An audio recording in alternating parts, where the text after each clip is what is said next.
Sherry Stump. Thank you for joining me today. I'm reading from the devotional book, God's Amazing Grace by Ellen White. Today's reading is August 29, found on page 249. The title of today's devotion is A Work of Reformation.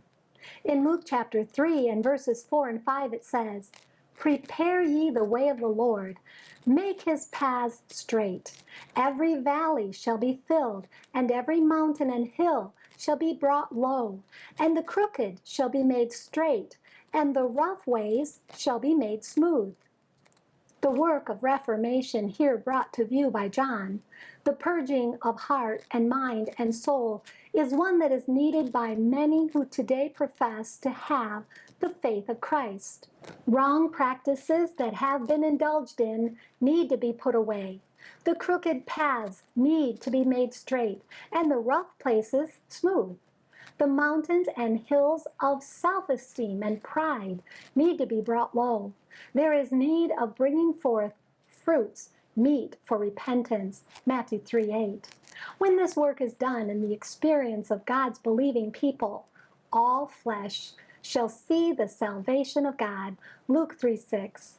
The fact that our names are on the church books will not secure for us an entrance into the kingdom of heaven. God asks, have you used your opportunities for service and for the development of Christian character? Have you traded faithfully with your Lord's goods? Knowing the will of God concerning you, how have you obeyed that will?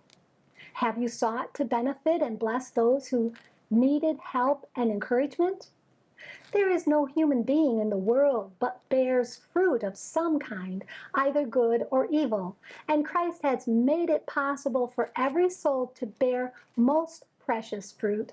Obedience to the requirements of God, submission to the will of Christ, will yield in the life the peaceable fruits of righteousness. The inhabitants of this world are dear to God's family. He gave the richest gift that heaven could bestow, that men and women might return from their rebellion to his law and accept into their hearts and lives the principles of heaven.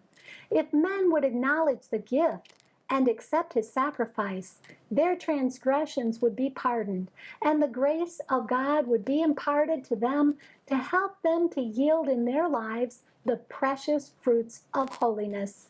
Every good tree bringeth forth good fruit. We have a representation to make to the world of pure principles, holy ambitions, noble aspirations that will distinguish us from all other people, making us a separate nation, a peculiar people. Thank you for being with me today. Please join me tomorrow when we'll read about preparing for heaven. And may God bless you abundantly, above all you can ask or think.